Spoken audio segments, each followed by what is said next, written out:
Alright guys, now we're live. At least one person online, two person, three. Nick is online as well, that's great.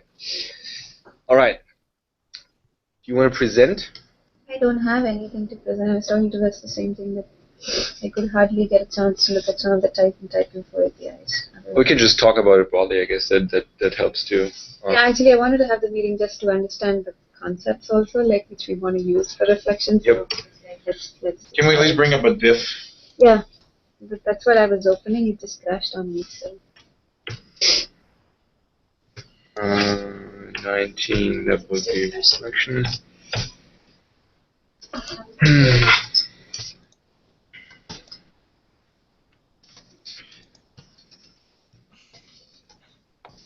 Right.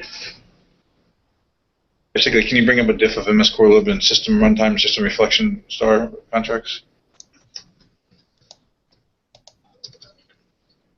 Oh, somebody's talking on the hallway, not online.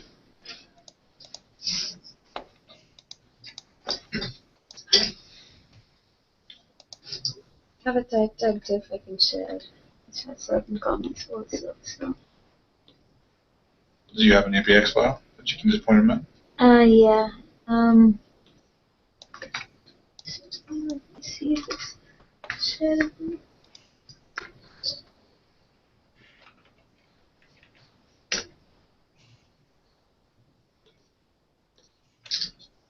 Go to backpack. You should have a diff. Analysis. My eyes are not fixed. Oh my god, it just crashes on me, so. That's a good share right there.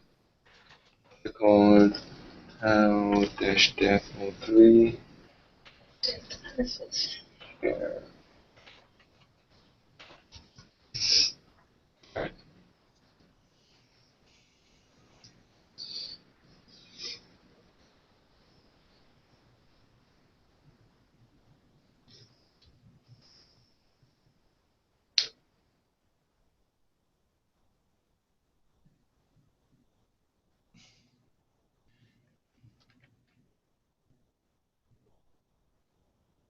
I misspelled it. Your machine is not up and running. Oh, really? It should be. I'm MSTSing as well. Here you go. It shows up. Which one do you want to open? The diff? The type diff, the last one that's there. It should have type info difference, I believe. The other one's like a whole big one, so.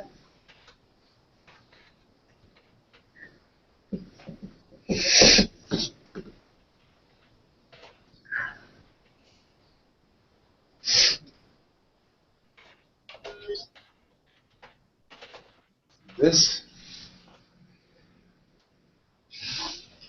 So, if you go to system runtime, system reflection type info, go to system reflection type info itself. It should have in the settings or something. Let's see.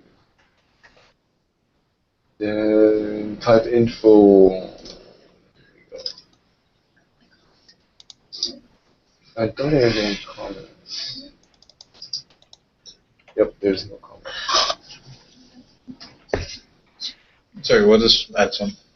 I mean, you can just walk through this. I mean, if you roughly remember what you have done, then. I did add some comments, not sure why. It's too bad you don't have beyond compare capabilities of saying align this type with this type. Yeah, I know. That would be nice, wouldn't it? I had done the settings where it just said, there's a setting possible where you say, include all the derived base types as well. So I had used that, yeah, flatten the types. There is an option for flatten hierarchy. Yeah. That gives a better idea.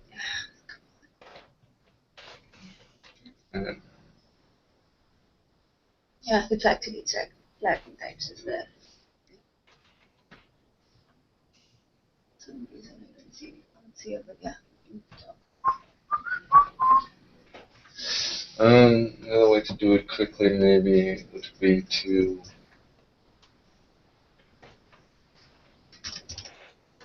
I think there is no other good way, right? Like we have to do it this way. what if we were to just copy like all of type info and then compare that textual with Beyond compare. yeah. Desktop, let's call this type info. And then type. Yeah, well, I think it's probably easier if I just drop that directly.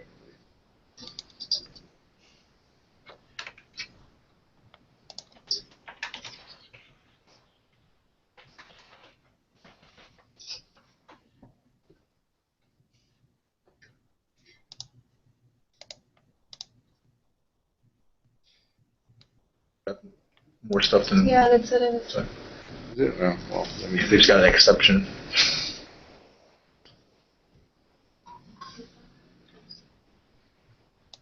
Oh, yeah.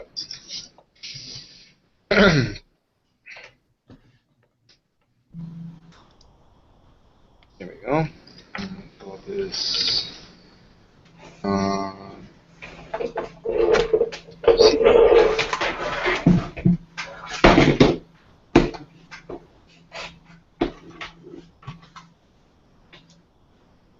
That's actually not bad.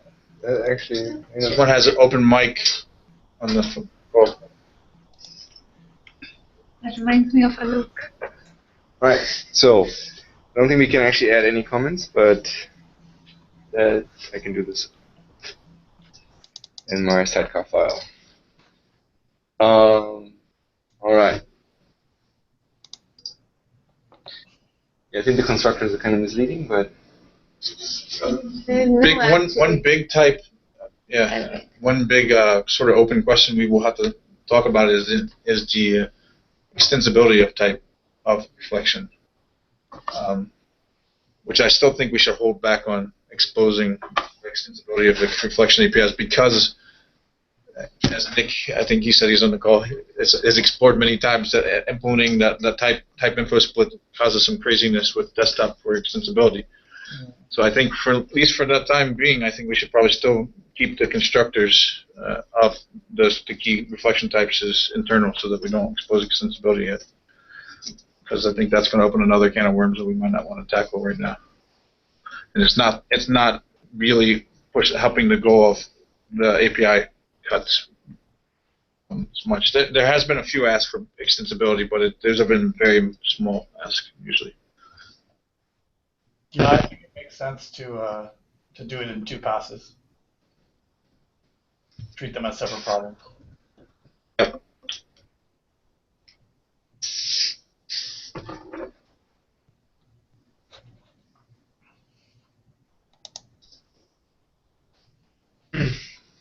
Yes, so that makes sense.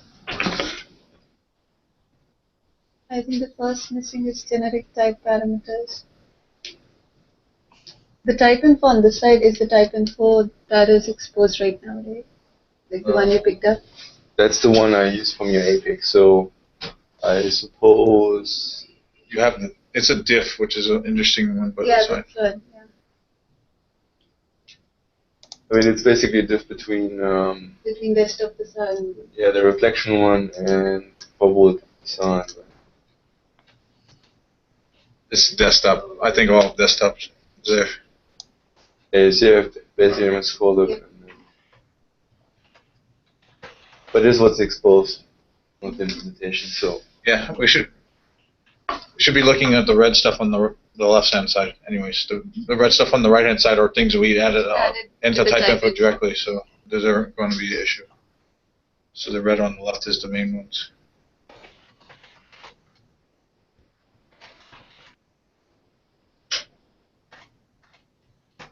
So I'm not sure if I understand. What do you mean by left?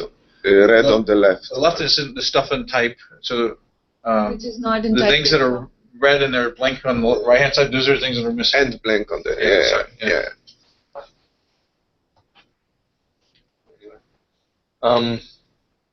The first is, I think, the generic, No, that's not. That's the not. declaring type. Type is there.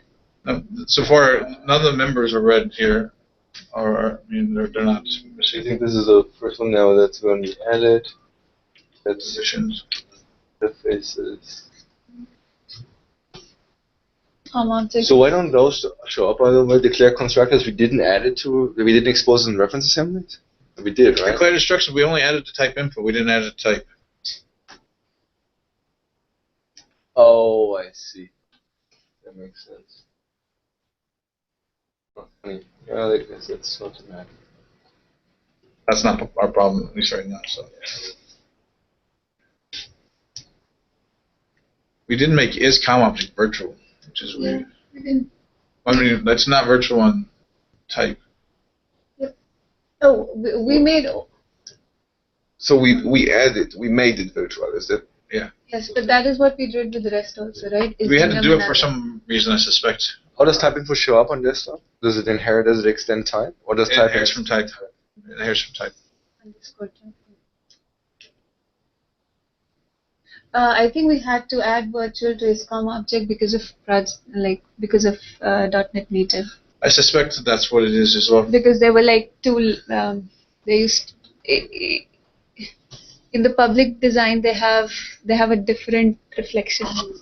Like they have a reflection I don't know. code. We should, this is a separate question. We should think about whether or not that's actually compatible. We had to do it for is permanent as well. So Xenum was no, that was always. we made some of those abstract, basically. Those other is generic. Those are made abstract.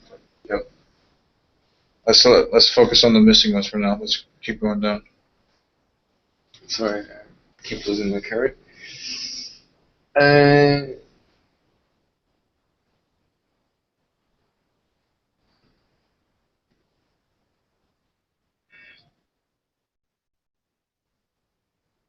Nothing's missing. Not yet. What's the problem then? We're just probably looking at type. Something doesn't seem to be right. Right, that's what I'm thinking as well. Like reflect. For example, I know another there's a thing. bunch of static APIs that are missing for that. As a pure example. What's your left-hand side again? Make sure we got the right thing.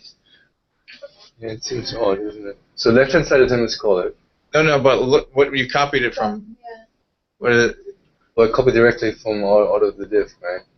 We picked it up from. Wait. Hmm. We Well, flagged. why does type show up as deleted? That makes no sense. Oh, because on the right-hand side you It only... doesn't exist in that contract. I see, yeah. That makes sense. But that would mean we should have get... Type from handle or something like that. There's type Reflected like. type and all were not there, right? They were not. Well, get members. They need to be here, right? Yeah, get members is here, but why the heck is it on type? Did you go back to your diffing view? Because I think you might have put it into the wrong view. Go back to beyond compare. 'Cause I did see some collapsed regions.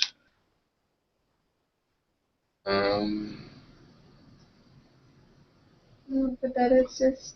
If I do all, then... It's just the method There's that get members. applies in both ways. I think your type info is wrong because it had all the get members. Why did it have all the get members?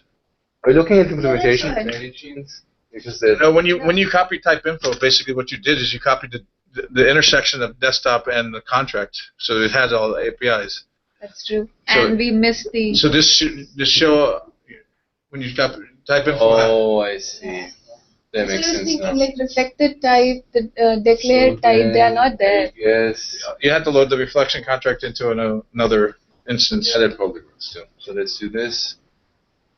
And then let's look at which one are we looking at? Platforms. The API catalog, I guess, and then let's look at UGS, Net Core, System. Nope, not quite. Reflection. Yeah, that guy, right? And then let's this guy here. Let's extract that.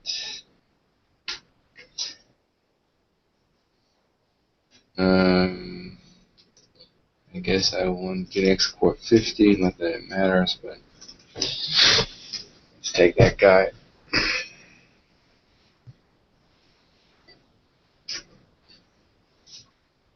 Are you loading it up somewhere else? I am, yes. Why the heck is it empty? Did you export 50 of facade? Did you go to the ref folder? If you go to the lib folder, it will be facade.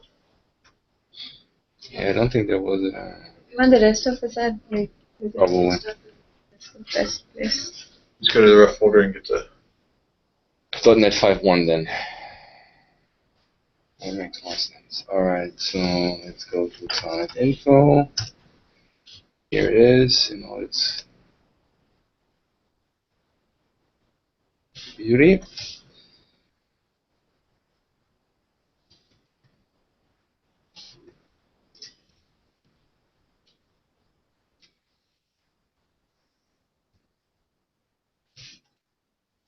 Ah,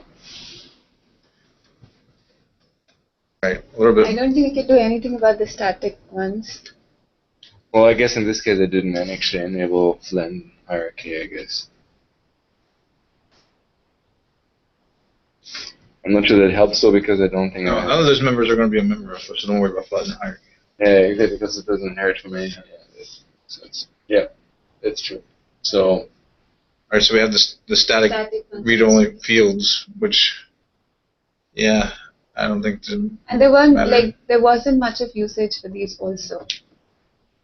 only one that there's two of them that have come up in the past, which is empty types and missing. At least those two have popped up quite often. Why is empty types? It's just a caching mechanism. We actually implemented it internally in native, and same with missing. For array also, right? Yes.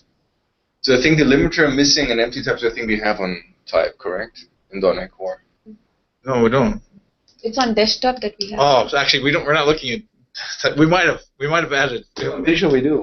I think we added empty types back already. I think. Okay, so if we did that, then that's fine. That's all I I was think the getting at. member filter ones we should probably add to type info, right? They don't make sense on type. If we need them at all, yes. I don't even know what they are, so I'm not sure. Well, I guess member filter is it's a delegate, I think, or probably I don't know. Or it may actually be an enum. All right, so how are we going to annotate these things? I guess I just take notes and do it later. So we said we want to add. Just copy and paste that thing into your notes and just put comments right at the end of them. So That's. The question is which one, right? do on type. Just copy and paste the whole. Just paste the entire thing. Put it in your notes for now. All right. So then let's say should already be in .NET Course type. I'm going to verify that right as we talk. So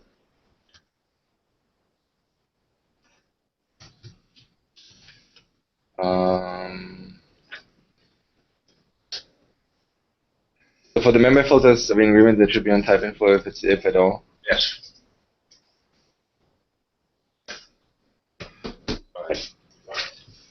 Then, so the constructor we said we want to make, I guess, not expose the constructor, right? This is the way it is right now. So should be okay. Not expose. Okay.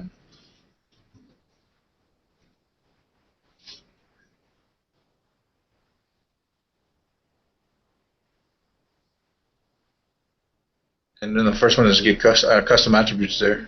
We should add that to type info. I suppose we don't have that. Well, we removed all those things, if you remember. Well, the custom attribute data is The not. data itself is not there. Type. Yeah, we're going to add that too.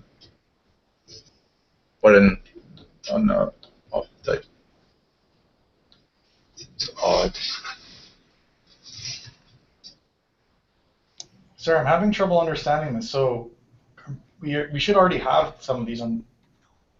Yeah, that's what I'm saying. I mean, custom attribute data seems odd that we didn't expose that one because that doesn't actually instantiate anything. We know that we have the. Maybe it's because we have the get custom attributes helpers there. I'm surprised though. But Oh yeah, that's possible that we It's exposed in system reflection. Custom. Oh, we added the extensions.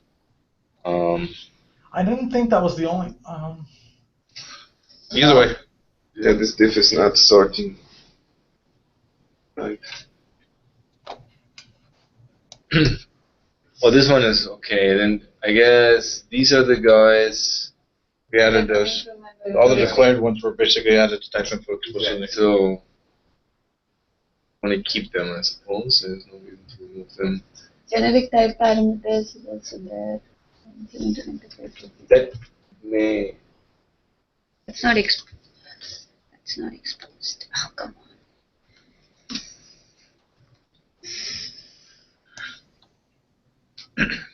So just a lot of the things on the right are because they're on type info in core and type on. I don't under. Yeah, right click on the declaring method and line it between the two. That'll help the diff a little bit. So which one? Method info, the declaring method on both sides there. That'll help clean up that. Just down, it's the bottom of the declaring things there. Oh, Down this just a one. little bit. No, not methods. Method. Declaring method. Oh, this one. Here we go. So that's. Align that with that declaring method. Just That F6? Oh, F7. that'll help show a little bit cleaner diff. Declaring type is missing. This can be implemented. At least I understand.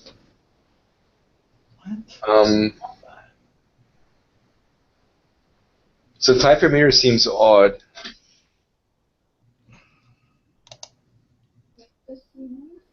But it's missing. What do you mean? Oh, sorry, it's on the right hand side. Yes, Declaring that one's type fine. is the first one that's missing. Yes, the declaring type will be. It can be implemented based on that code. Yeah, on type info. They're Yeah. on member info, like type declaring type is. Okay, so it's already on member info. So the flatten. This one would have showed up in flattening. Okay, so. So would it make sense to kind of somebody go offline and Do this. do the, because otherwise we're gonna make a bunch of decisions that then we're gonna be again kind of somebody will have to verify. I don't know yet. I think it's still worthwhile to go through this. The reason why I wanted to do this irrespective is because it's unclear what our principles are going Like to there are going to be With some things I'd like to talk about, like the next So- one on the list. I just wanted Yeah, to if this go meeting is about like let's just go through a few of them to establish what we even want to do, then yeah. I think it's basically just walking the members. I mean, that shouldn't be too problematic. I mean, default binder, like, That's going to be the next one we got to figure out. We want to do it with the binder. But. Nick, do you have an opinion? Should we provide an empty binder? I think we might want to do the because there's some useful overloads that are missing. but should we, I mean, we could basically just dummy out binder, right? So that you can basically pass in null for the arguments that take binder so you get access to the overloads. Or we could just add overloads for those that don't actually take the binder. We could, but I think it's easier to just keep the overloads as they are because it's like I've looked at code now and I've helped people, and I've found that 99.9% You can eliminate. 100% of all the cases of people seeking help, they didn't actually use the binder, but their code would just work if we cheat a little. If we make a bunch of overloads, Reflection's already got a lot of overloads and a lot of things. So I think if we Can don't. we look at the methods, what we are talking about, because They're get methods, get fields, get members. They're one of the Yeah. most common ones. can we take a look at like where the binder is in the order of parameters? It's right in the middle. I know that it's not. But I wonder whether just adding new members that. Adding new members will just cause overload confusion. I think to eliminate the pain, we just basically. We'll get to the binder. We get to that anyway. So let's just say for the default binder, let's just say TBD and see what we decide when we actually see the. Well, even if we added this dummy binder, we wouldn't add default binder because it wouldn't make any sense, correct? Well, I can always return null. Because I have a feeling that a lot of people still, actually, sorry, no, you're right. We wouldn't add it because it's on type. It's a static on type, and I don't think we put a static on type info because they still have to make their change, and they might as well just put best null at that point. Yeah, exactly. Alright, so let me set this one. Yeah, that property is probably not going to come back even if we put a dummy binder. Wouldn't be exposed. I guess the only reason we wouldn't expose it would be we would expose it on type info if we were to bring that binder wholesale. Right? Yeah, if you're going to actually really implement binder, yes, then it might make sense. Right. Then One, I'm not sure what is com object Yes, com object we added on type. info. But by the way, binder is a loader feature, not a reflection feature. So if we bring up binder, I also would not add it to type info. That is kind of Something like, related to loader. We just got to be careful about what we're doing here with that thing. I thought that binder is just about what semantics do you want when you actually bind to APIs? Yeah, but they depend on loading semantics. I think that this was the reason why we removed the binder, because basically, Mitch felt pretty strongly that there's something is related to the loading semantics. It shouldn't be reflection. Sure. And by the way, I agree with that. I don't know whether that. What type info are you looking at? Why is com object read there, right? Yeah, com object exists on type info in the latest contract I have. That's the one that is in .NET Ref 5.1. That type info? Yeah. I just grabbed the latest one off of the build share. That might not be in the .NET 5.1 folder. I mean, I can try to update it. Just grab it from our build share. Oh, you have the 5.4 one? Is there a 5.4 one as well? Yep. Okay, yeah, that would be a later one. I don't know if that's going to have the one used. It does have it.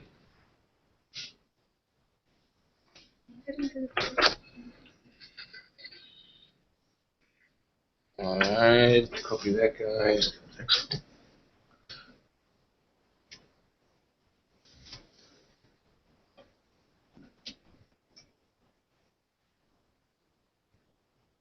Yeah, don't worry about lining this again. Sorry. Yeah, okay, so that's because it's fine. Will not be adding the security critical and transparency attributes. Let's get is constructed generic type added. I don't think. Yeah, it can be. Is contextful is remoting concept, so we probably wouldn't want to. Yeah, let's not add that. I don't even really quite know what that means. It's basically saying whether it's used in a remoting concept, whether a type is remote exchangeable or not. At least that's what was written on MSTN. Okay. Yeah, I don't think we can provide any implementation for that because we have no remoting. We have no remoting. Is constructed generic type? Yes. Yes.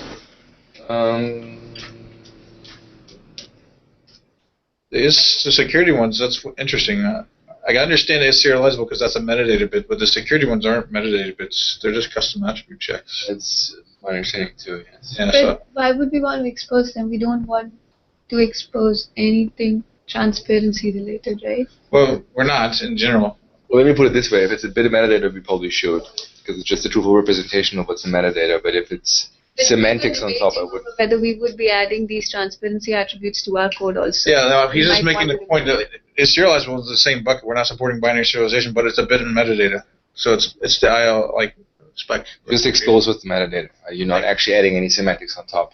Like I wouldn't add APIs that require custom attribute parsing, requires the custom attribute as types to be there, because then you basically have a whole bunch of shit.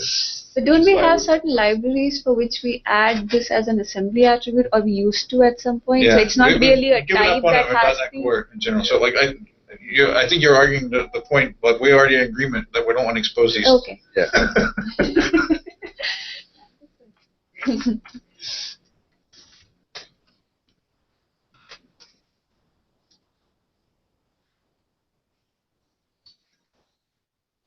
Alright. Eliza was already there. Right, member type. Yeah, we should expose it. Yeah. It's actually on It's on member info. It should be on member info, but I don't think we've exposed it even on member info. Is it just the email that says this is the type? Yeah, no, this says that this is a type or nested type or property or field. It's just people use it, and I've had to help people write custom code to do casting checks to fix it, and there's not really any catalog said this reason is not to not have it. exposed because we could just use type off. Yes. Just shitty to switch over it, but yes. Metadata token and module. There's no reason why we cannot expose these either. No, there is. Why? See, that's why I wanted At least metadata token, like for .NET Native in particular, we can't actually provide one. Right. It doesn't exist in the metadata. So I put some extension methods and type extensions, but I think if we had a has metadata token here and then this thing through, which is basically what we did in the extensions, that would be a good compromise. That would make more existing code work than the having to make them as extension methods for the sake of being, well layered, but then, you wonder after this exercise. I want to avoid adding new APIs to this because it requires touching desktop. I want to be able to ship a new version of this contract without requiring changes to desktop. We do have a get metadata token in Also, you extension. can just make it throw. I mean, it already throws in some cases on desktop, like if you have certain kinds of types and certain dynamic situations. I forget the exact list. My test cases cover it pretty well, though, in reflection.type extension. So, like, it's an API that can throw already. It's just that on .NET Native, it starts to throw all the time. That's where the has kind of thing comes in nicely. But I don't know how different it is. We made an extension method, but I'm sure most people are just going to end up just calling it and using it, and then they're going to not work on .NET Native just as well. So maybe putting it here is okay too. It will have to throw though. But it already is not guaranteed to succeed. But it would just be throwing in very mundane cases in .NET Native. I mean, we could just say, we don't edit this release to .NET Framework. We just edit in the next release. So I'm also even perfectly fine just exposing it and having it throw here. And if you want to check, you can use the extension method for now because that's not going away either. So, I mean, we can potentially add it to the core. That's fair check too. Yeah. Oh, so that's interesting. You don't think the extension method would go away if we added it here? I mean, we didn't ship it yet stable. Where did you put it in type extensions? Yeah. It could potentially didn't go away. But people have already started using it, right? At least. Yeah, they have. No, it would be a breaking change, but I just, when you start cluttering with duplicated API, like when IntelliSense and So stuff. I think in general, the type extensions is going to be duplicated APIs with a lot of the things we're exposing right now. So. All right. Just making that point. So it's going to be sort of a compatibility library for most part. Where is typed extensions? In what? It's in a separate library. Okay. It's decoupled from everything.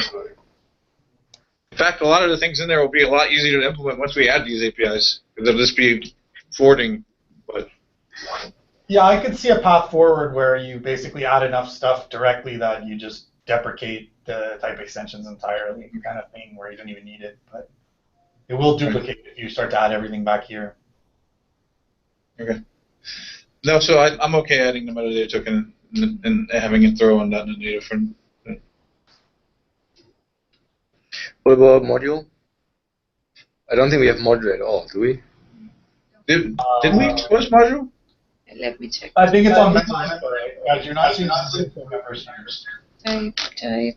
Yeah, I'm looking at it on my screen, so. But the whole concept of modules is. It's still an IL specification thing, though. I know. I would be shocked if that was the, main API that causes difficulties importing. It's not. And it's not on a member info right now either, so. Yeah, I don't think It's not? No. Okay. I'm surprised. In fact, we do have module. The type is exposed, though. where is it exposed? So I mean, given that we have module type exposed already, I would just add this property on back to member info. It doesn't actually harm anything. It's just exposing the extra piece. Member info or type info? Member info. It's on member. I don't actually understand how you got the left-hand side. Is that flattened on the left? It's not. The left is not flattened. It is. It is. Oh, sorry. Now, Sorry. The right one is, but the left one is. on the left. It's like the left is flattened, but not the right. Yep. Yeah, but there's not a lot on member info anyways. There's only like seven APIs on it. So, but why are we adding module? I'm really skeptical that anybody's using it. So actually, It's just it's a confusing concept. Why does it hurt anything?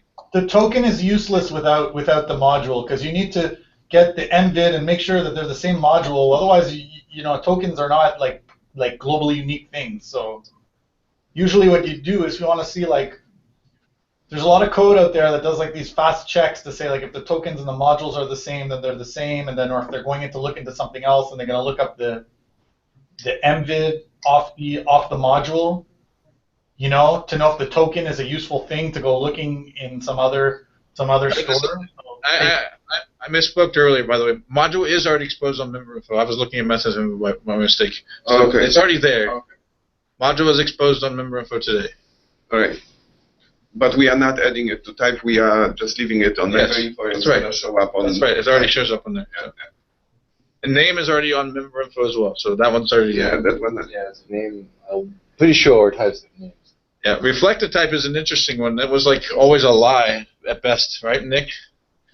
Well, it's just a weird thing. It's like if you get members from like a derived type, it only makes sense if you have the all the get methods API that take binding flags and so forth. So if you take the ones that inherit, then it will tell you which type you got it from rather than which type it's declared on. But you don't always get things from like these API. So it's like a very poorly defined property, but I'm amazed how many people use it, and I don't really know if they, most of the time I think they probably just want the declaring type, but you know, I'm amazed how many people have complained about this. We blogged 10 years ago saying never use this API, and people still use it, so I don't know. I think that we had to implement it for old style portable and with some terrible hacks already, because we already have some like support for these old APIs, so I don't know that it's not that we can implement it. It's a pretty bad API, but I don't know if that's the bar is here. Is it going to have to throw on .NET Native? No, you should check that, but I think Addy actually already has some code that makes it work to bind to old portable libraries. So it might be a question of just making that work. But check that before you just add it. But it's a terrible API, and it actually means that it actually affects the caching. I think we already had to bite this bullet, but it affects the caching that you can do, because now member info instances are not unique. Like if you get equals from object, or if you get it from a derived type, then they have to have different reflected types, so they can't be the same instance, even though they have all the same metadata, right? But there's this thing that tells you like which did you get it from, which is arguably, well, you could keep track of that and save memory, and we collapsed that in .NET Native, but I think there was some app compat issues with some old portable library or something that meant that we actually had to duplicate those object equality things, so it might be like kind of a ship sailed. We missed a loophole in trying to cut that off, but it really does make it so that you can't you have this identity problem because of this API. But let's expose it, because I think I've definitely seen enough people use it too, even if they're using it incorrectly. It works for their scenario. So Okay, can we check how many apps are actually using it? I'm doing it right now. The usage is not that high, actually. Because Nick just described the list of horrible hacks, and then you say let's just expose it. That's yeah, those horrible hacks already exist. We can't, whether we expose this or not, they're not going anywhere. So the But what I don't know is the problem is that old style portable libraries had this API, which was a mistake. I mean, it was before my time, because this API was already noted as like do not use well before any portable libraries even came into existence. But this guy slipped in, and then some popular libraries started using it or in the store, and so the hacks were to make those apps work. So the highest percentage is on desktop, and that's 11%. And on NuGet it's still 3%. API report says it's 5%. Phone is about 4.5%. Silverlight it was 4%. Unity it's 4.5%. Let's just add it. I mean, it's awards. where are we adding it? Where? On type info. Well, it isn't. It's abstract on member info. So if we were to expose it, we have to expose it on member info. That's fine. Isn't it already exposed? No.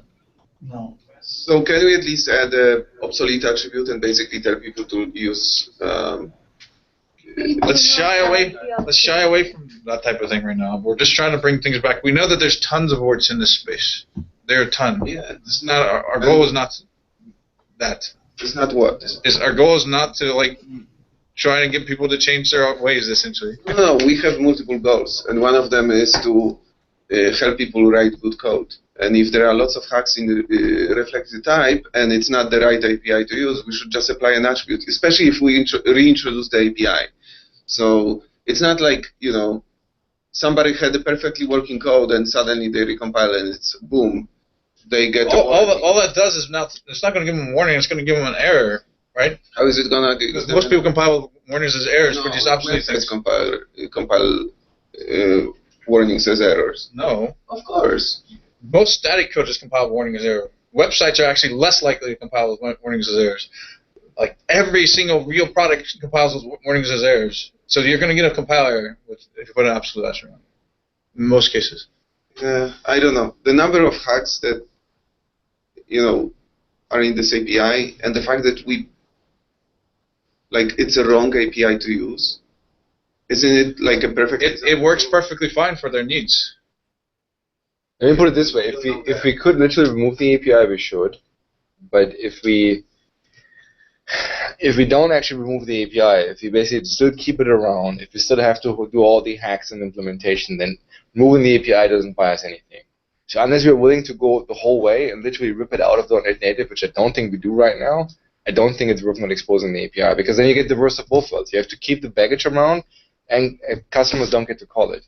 It was used by at least enough high up apps that we had to fix it for old style portable within .NET Native. Well, we are fixing if one app is used. So just to be clear, it should be worth checking if we actually made the call and fixed it. Like I recall being on a thread where we said if we have to, we have to. But now I'm not sure if we. Well, I remember the same thread, which is meaning one of the top apps must have been hitting it with one of the old style portable libraries. Right. We weren't fixing it for any app. We were fixing it only for the top X apps.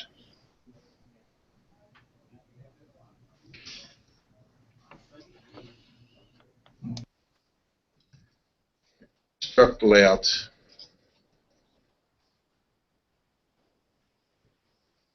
I don't know of any reason why we shouldn't expose that. The Struct layout property.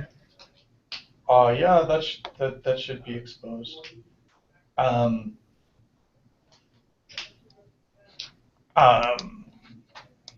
Let me see what's on the surface area of that, but yeah, that's a metadata thing. That seems fine. I mean, it's weird that it. Oh, I see. There's a layering thing here, maybe, but It's in it's system in interop services, but It's that's exposed for my system runtime, so we should be okay there. Is system struct layout attribute actually exposed in system interop services? It's exposed in system runtime. Okay. oh, okay. Then that's fine. There's no layering problem here. Okay. That makes no sense. I think maybe, Mitch, you should reflect and then actually look at the attribute if you care. There's no attribute. It's a pseudo attribute. Like Yeah. layout. So we construct this attribute based on the metadata, basically, essentially. Yeah. Oh, I see. I believe that's because custom attributes cannot give you struct layout attribute or Right. something. They won't ever give you struct layout. Yeah, that's why. If you want to know what was, basically it's used to figure out what was the size of the native object in the managed site. Yeah, so we should expose them unless there's a reason that we can't, and I don't think there is right now. So. We should, we shouldn't. We should. That's what I thought. Okay. So type handle.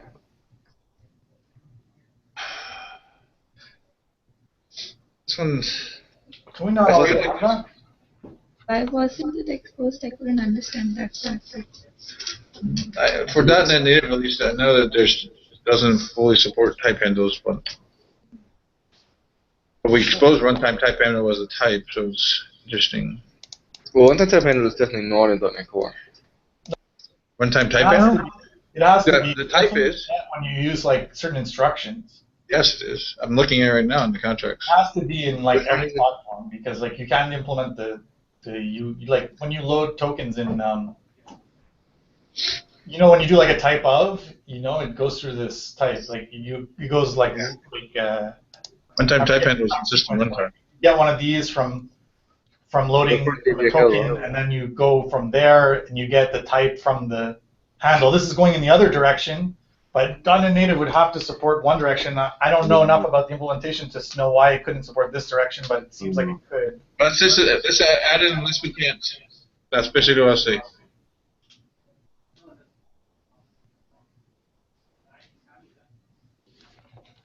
What was that, Wes? So we should add it unless there's a reason we can't. Okay. I guess that's just the class constructor. I suspect. Yeah. Yeah, I have no idea why we. I suspect we just went through and pruned things that we just didn't know what they were. I don't know. I think it was that bad. I think at it's, least I the mean, I wasn't API here either, but catalog said that we could have used that one you can get from the get members to from get the constructors. so we don't need to.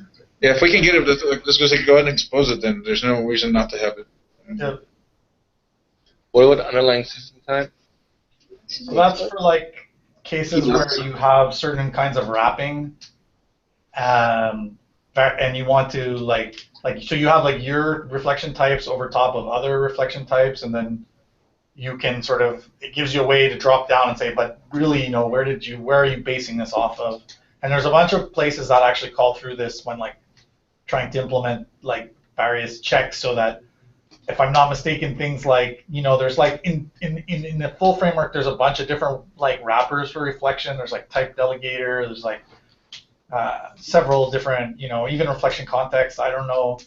I don't see why you can't have it because worst case, if you don't have this wrapping concept on a given platform and you don't have extensibility yet, you just say return this, and then that's, because there's no like nobody could override it. As soon as they can override it, well, then it makes sense to have it because there are various code out there that's calling through it to say like, are these two things, over top of the same system type, and then that code could work. So I would say it's okay. Yep. I'm good with it. Equals is, those are all fine. Yeah, equals is already there. You move it around. Yeah, the object structure we probably don't want to talk about. Find interface, find members things. Is that going to be part of the subset of binding flags that we don't want exposed, Nick? I think I don't remember. I think there was the first pass at this was like push. It wasn't used. These ones weren't used as much. There was pushbacks against member types. I don't see anything. I can't see the full. Could you scroll right? I can't see the full signature right now, but yeah. I don't know. Yeah, I guess you have to do this member filter and member types, and I don't know. I don't remember. I don't use this API myself very often, so I don't recall how it works. But I guess there's a bunch of surfaces you'd have to pull in, but I don't know that it's obviously bad.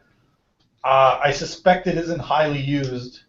Yeah, I don't remember any requests for these But ones. So. I don't think it's inherently bad, but honestly, I don't even remember how these filter types and these criteria work. Bucket these two in the same bucket of type filter and member filter. Whatever we decide for those, we'll add these or not. Well, its usage is about 3% actually. Okay, well, it looks like that's probably is that just like a delegate and an arg or something? It's a bit of a weird API, but I don't think it's particularly bad. Yeah. And then 5 members in the same buckets. But 5 members is actually 11.5%, so it's actually used quite a bit. All right, let's bring it. Let's mark it as bring it until we find a reason we can't, or there's some reason that's good. No. Get array rank is already there, I suppose. Yeah, it would be.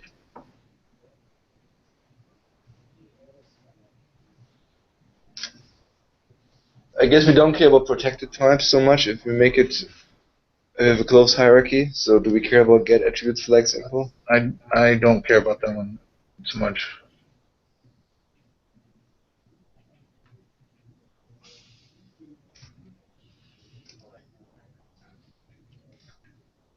Currently not decided on a extension. Wouldn't this have an impact on the extensibility idea that we Yeah, I think we've already punted on it, basically saying we're not going to expose expensive extensibility. So that's what I'm saying. It doesn't matter. Right? All right, here's the first Git constructor stuff with binders and other fun stuff. Yeah. Right. So The main thing is you want to pass those types. That's really what you want to pass. So but you want to, so there's one that takes just the types, but that's only for the public constructors. So say you want the private constructors with certain parameter types. This is where now the binder is a second argument, because private is a binding flag, so you need to pass that. I mean, the overloads here are really poorly done. So Nick, is this actually true? I thought Get Constructor, what it does is it will find the constructor with those types, regardless of whether it's public or not public. No, I'm pretty sure not. It uses default binding flags, which is public only right now. The If you default use binding flags, when not passed, is public only. I see. That would be shitty then. It's very confusing. Yeah, I have it right here on MSDN. Search for a public instance constructor. So basically, I mean, yeah, these API, we're not here to criticize these API. They've been criticized to death, but it's just like that. If you want private, you have to pass the binding flags. Most of the time, you don't care about the binder. You're just trying to. So if we were to add a new API, it would be something like binding flags types. Those are the two most common arguments. You know, calling conventions and modifiers are pretty obscure, and custom binding is even more obscure. But private is not that obscure, right? So, but as soon as you want to pass private, you have no way to pass the types without these other arguments, which can in fact actually be null. So you end up with calls like get constructor, binding flags dot private, comma null, comma something interesting, comma null, if I'm not mistaken. Yeah. This is why I kind of think we just have an empty binder type to fill those gaps, so we don't have to make everyone change every one of these call sites. They're already going to have to change the call site, I guess, to call get type info.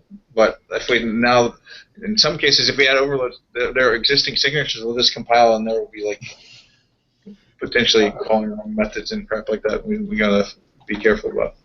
Are there really two G's on binding attribute? That's great.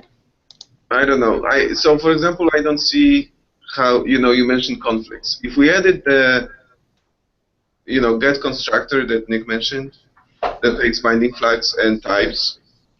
It's such an easier to use API, and when you port, you basically just remove the binder and potentially some other things, and you're done. I mean, it's so. Where do you add it? One of the stakes in the ground right now is not adding anything to desktop. Yeah. So if we cannot add anything to the desktop, well, we cannot add this, correct? Now the question is, do we do it into phases? Like, don't add this, add the new API when we can add to the desktop. The hope here is that this will eliminate a lot of the people's porting efforts now. Where all you can tell them is inject it, get type info, and you're done. And these things show up on every single report. So if we don't expose them, we're not really helping. So I have another suggestion. Can we add a method like this to this type extensions, instead of adding it directly to type info? Because then I'm fine. I'm completely fine with it. It's like in a transition, you use type extensions, blah blah blah. Slowly over time, we make type info to be intuitive, and I would say we could do the opposite way. We could put the one we want to be in extensions, the core one has to stay in the core, because we can't move that out. That just doesn't going to work out. Because the extensions all have to call into the longest override. Do we have internals visible from extensions to things that implemented? They do have access to MS Squirrel directly, but they don't have internals. Yeah, the get constructor that takes the minor is used a lot, actually.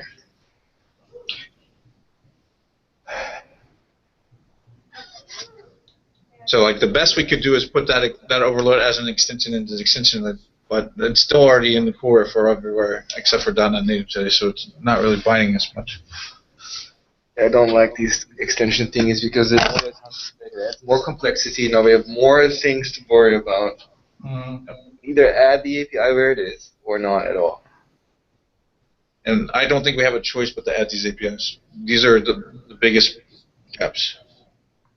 But the question is whether we can dummy out Binder, right? I mean, Binder by itself is also used about by 10% of apps, so I think we can still add. my suspicion is this 10% of apps are using Binder because they didn't know they could pass null here, and they knew up the Binder. So Well, I don't think that's how the data is being recorded. I think you literally have to call an API on Binder or derive from it to actually be. the constructor doesn't make it recorded.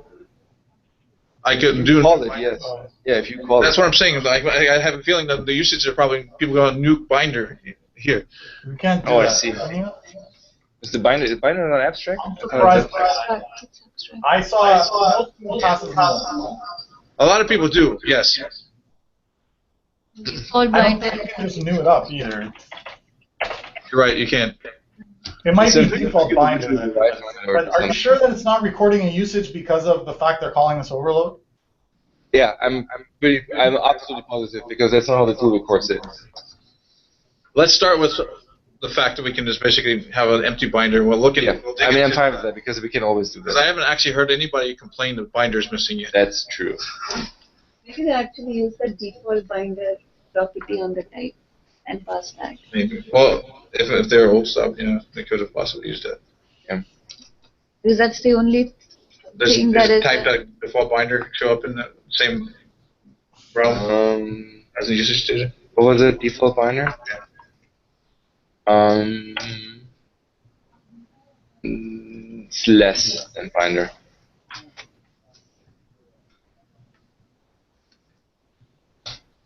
Okay, well, you'd have to look at it. I'm surprised that people are actually using it, but I mean, it's not something that we can't implement, by the way, in Binder. We have like a default one that we have to call into to implement these APIs anyways. It's more of like a prioritization and it's so rarely used, but there's nothing Yeah. fundamentally stopping an actual Binder being an abstract class that you call when you call these APIs. We already, by the way, do provide an implementation in .NET Native for it. Right, so I have an idea how we can implement it as an extension method without exposing this one. We can just call get constructors, pass binding flags, and then filter the ones that match the types. Yes, you can do We that. could have It's the less API efficient, to that's do it. all. And that's what I've done for people. Well, you importing- haven't looked at get constructors yet. It has the same overloads. No, I'm seeing get constructors just takes binding flags. Yes. Oh, sorry. So then basically we get an array, we filter out based on types, and we give you the one that you want. And now we have a nice API that people don't have to pass nulls. And, Yeah. It's less efficient is the thing. You have to make these arrays and stuff. and then we can add a more efficient implementation to the framework. Yeah. So you're suggesting adding an extension method that takes types and binding flags itself. That is an extension. Honestly, I wouldn't do it because I don't think it's worth it. Reflection is such a big pile of complexity and problems already that I don't think it's worth fixing one thing here. But I'm not sure whether it's a big pile of complexity. I think we are now adding back the complexity. No, I'm saying reflection by itself without even that fix. Yeah. It's not reflection is beautiful and we have now one big thing here, right? Like, I mean, half of reflection is ugly. Which parts are currently that we have are Pretty much every API here is shit. I mean, almost every API returns arrays. Many of the APIs should be, probably have a slightly different API shape. The whole binding flicks concept is completely weird. The way you interact with the APIs is super odd in many cases, and it's like it's not that it's not that it's an amazing API. It's just an API people are used to. They have code written against it, and I think that's why we are trying to add stuff back. So I mean, that's why I'm saying I think from that point of view, I don't think it's the right prioritization to fix one thing here where we But it's say not one thing. I think basically what I'm Yeah. trying to do is avoid adding back APIs that take a binder, which is not part of. It's basically such a.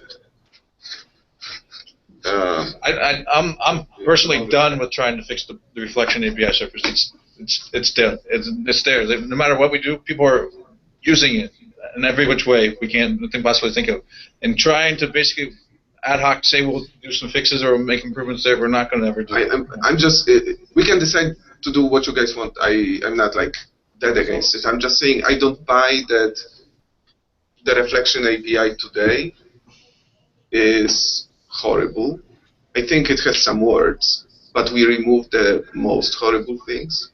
And now I was kind of hoping that this exercise we will not add the most horrible things back. No, but here's the problem. We tried to fix reflection by moving the most horrible things, and we made it way more horrible as a result. Yeah, because we didn't do it.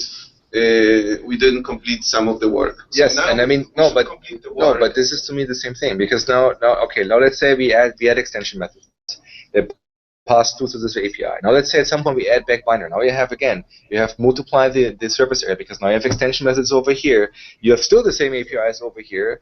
You may potentially in the interim people port code from here to there, and then later on we add the thing Is back. that something that I would agree. If we add back the concept of a binder to this, and not like a dummy type, but like a real concept, then I agree with you. I'm just now, the statements that I'm making are based on the assumption that we are not adding binders. We have a dummy binder, and then it's Well, Looking at the usage- binder is going to be abstract, and we're not going to expose extensibility, so it is a dummy binder for all intents and purposes, even with that. Yeah. So then what Ino said, I kind of disagree, because he's saying we are adding back we will add back the binder, and I'm saying I'm not sure whether we are adding back. Well, why is binder related to the fact that the hierarchy is closed? Binder is just the semantics you want to have, how you want to bind to the API. Like which types you consider compatible. and which Potentially ones do, but by the we already have to implement a binder. We Right, implement right. this abstraction internally, no matter what we do. So. There is a good. We could expose something fundamental. Yeah. Did we do that even for .NET Native? Yes. Jan just pinged me yesterday saying, hey, we need to move this default binder implementation into system private reflection for core RT. Yeah. So what I'm saying is, like, if we are adding binder back, then I would agree with the statement. If it's a dummy binder, I'm not sure. I would just do. Well, even if we were to dummy it out now, right? I mean, like if we want to add it back, then we haven't actually introduced any complexity on top of what's already in full framework.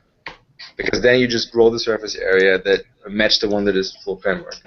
So let's put a stake in the ground. Let's expose binder as it is, and see it. Make sure I'm looking at the API servers. I don't see anything that looks at it from a layering or dependency problem. Actually, there is. Do we depend on globalization in reflection already? Or is it holding culture info? Not sure. Barring that dependency, but we should add it back. But so based on what I'm hearing, should we be then considering system reflection as more of a legacy contract because we don't No, want to we add can't. anything to it? We don't. Right now, this We don't exercise want is to about change anything about it. getting parity. Like, agreed. I'm just saying from principle perspective, are we saying system reflection is kind of broken to some extent, so we don't want to fix it? We don't want to. Personally, if somebody would come up with a really nice API of reflection, I will probably start using it. But until that's happening, I don't think you could call something legacy if there's absolutely no replacement for it. I mean, that would be. The legacy, I meant like we are not trying to change anything about it. So in terms of it, it's still in the maintenance mode, right? No, but that's what I'm saying. I think you can't do it unless you have a replacement. Because, I mean, reflection itself, if that's the only way to do it, you can say, we don't want to invest new stuff in it, because that's the, I mean, if you want to evolve the way of dealing with objects at runtime, we will totally touch reflection and add more APIs to it over time. Like the has metadata token, for example, to deal with Project N will be one of the things we would do to it, right? Or if we were, I mean, even let's say, I don't know, you could potentially even see us like, I don't know, implementing new concepts on top of it, right?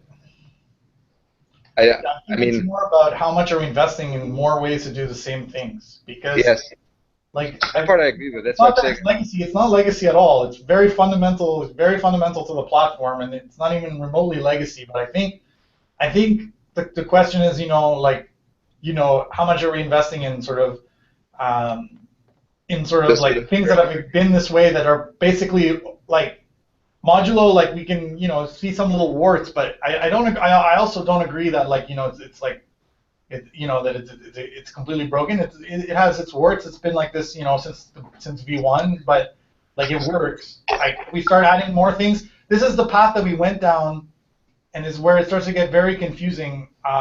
Is when you have like more than one ways to do things, and you have like sort of the type, like even with everything that was done with type info, like honestly, like when I'm coding on desktop now, I find it personally very frustrating because you see the old and the new API sort of like over top of each other, and it actually doesn't actually help clean up, So it's you need to be a little more. I think we should be more careful about like things that have been there forever and work, and yeah, they're a little tricky.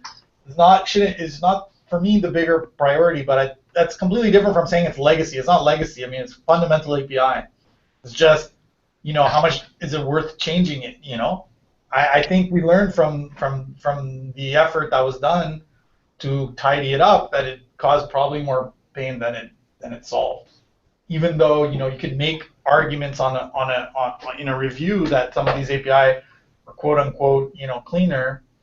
I think it was painful. So, but if we design new concepts that require reflection support, then we'll absolutely add them here because reflection is not legacy, and we will design them with the full power of our designability to be as good as they can. But those are sort of two separate questions. It's sort of like, how much do you need to tidy up? And I would argue maybe not as much as has been attempted, because versus legacy to me is a whole other thing. It means this whole thing is replaced and you don't use it. It's not that at all. Yeah, Agreed. all right. So This is a quick update. That we don't depend on globalization today and the closure for contracts. So the binding APIs would bring in that closure to the contracts, which I don't know if I like. no, I don't like that. To be fair, I'm almost 100% certain it's pulled into the implementation closure, but the contract closure is not currently there. Yeah, it's something we should try to keep as clean as possible. That at least gives us the flexibility to actually implement it like that in the future, which if we put it in the contract, then it's not going to be possible. Are the members abstracted take then? They are all abstract. It's an pure abstract class. Right. All right. So that would be hard to fix. All right, then. There's 12 overloads that take culture info. So that's the constructors thing. So what about? So make sure that we try to. So then we will not be adding binder right now, correct, to the contract. No, I'm not convinced of that. Like we won't be adding binder as it stands today in the contract, at least.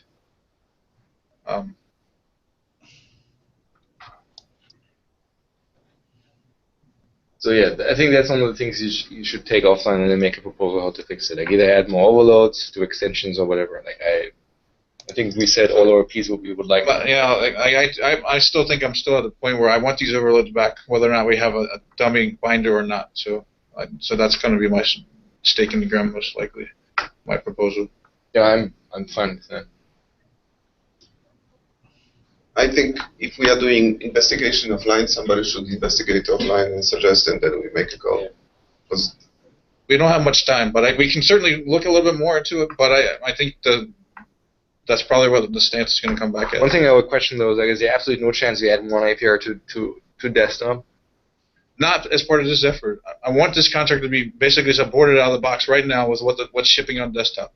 I don't want us to basically put another reflection contract that basically we can do it in 2 stages like he was suggesting, where we do all these things don't require API changes to a new version of reflection, then add another version of reflection that we could add to contract. You see, the thing is that if we add this overload that takes a binder and we tell people to, just pass no, then I kind of agree that adding another get constructors that now just flips the type and, doesn't have a binder, it may be just like adding more complexity. If we could avoid adding those overloads and just add, an extension method that takes binding flags. Which is what I'm arguing we can't. So if we do it in 2 stages. The first stage. How we can. It's an extension method that calls get constructors and does the filtering on types. Where are you going to expose the I want those overloads. Where are we going to expose those overloads? What do you mean by those overloads? Those exact overloads. I basically want to tell people saying, you have a problem with the reflection API port, inject a get type info. It'll compile. That's it. It would be nice. No, that's what I want. We will get as close to that as possible. And it's good for 10% of customers and bad for 90%. I don't know whether it's the only objective that we should be so it's not bad for 90%. Like, majority of the customers are people who are porting code. Those are way more than 10%. Well, hopefully there will be more code written for that framework at some point in the future. So I'm not opposed to adding another overload that doesn't have binder as an extension, but I'm still saying we need to keep those. I don't want people to have to switch to calling that overload. I'm saying we can add those to extension method, to this type extensions that at some point will become legacy. We can do it by implementing it on top of get constructors, and then do the filtering manually in the extension method. Yes, it will be a bit slower, but it will be a lot slower. In fact, we've already gotten nailed against the wall for our type extensions because of the slowness. Ask Nick. Yeah, well, we don't. Type extensions cheats on them and uses all these methods on Core CLR. If you implement it the portable way, because that was the original argument, that all of these are at the wrong layer, and the right API for type info just exposes no policies, no like aggregating of types across hierarchies. None of these features that people need. It doesn't. It's like type info is just the data. It's the abstraction, and then all these things were, helpers and carry policy, and binding flags wasn't the right way to express the ways that you wanted to. So we did the effort of just implementing all of these APIs as compatibility APIs as portable code, right? Because type info has like declared constructors, you can get those, right? And then you could filter them. And we actually have this code. It's exactly how it works it's how it works actually in .NET Native. But the thing about reflection is that like a lot of this things is like backed on the full CLR is backed by caches and stuff. So you basically defer a bunch of, for example, the classic thing is just getting things by name is highly optimized and highly common, right? I want to get this method with this name, these arguments, and like that concept disappeared. So then we had to like, okay, give me all the methods, and then what's this name, and now you have like link queries, and you're filling the cache with more things. So it's.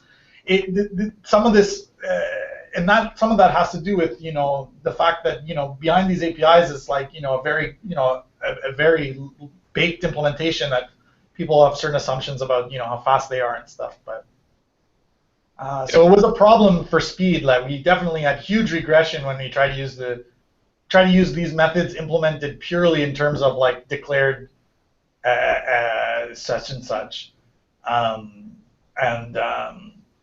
But I mean, these aren't necessarily fundamental in the sense that you can do new kinds of caching strategies, but they clash, right? Because you want to write portable code and you write on different platforms. Like on .NET Native, it's kind of has different performance characteristics to begin with, and you can trim out metadata you don't need, and you don't have this cache that you're filling up for no reason, and it's a completely different implementation. But when you think of it as a portable API, on the MS Corelib-based platforms, if we just implemented them the naive way, we definitely did see a slowdown. I'm not sure, for all of them, but the big important one is the ones that take a name and flags. You want that to be name and flags and types and stuff like that. You want those to be fast, and that requires. So you see, I think what we should do is we added two type extensions. And yes, it's it's already there, by the way. These two are already on type extensions. These two members? Yes. Oh, and so okay. The So only ones I didn't add with the binding flags were the ones that took a binder because I didn't have a binder type. I don't think we have those exact. So we would add the exact one, and yes, it would be a bit slower. And then we add to the .NET framework in the next phase an overload that is just takes the name and all the things that are cached. And we tell people if they have performance problems, they just use the new member. Get constructors with a type and binding flag exists, not with types though. Yeah. Yeah, we already added the extension. Yeah. Okay. But the one with types doesn't. So I can imagine like if there are methods that are missing, people have problems. Okay. So at a high level, my biggest stake in the ground is source compat. At least like I want to be able to go out and say, you inject this, get type info, and your code compiles. Yeah. But type extensions as well, correct? You okay with certain type extensions is probably going to be pulled in a lot of cases. So ideally, it'd be you just compile against net standard and it would work. Those type extensions is not part of the standard lib.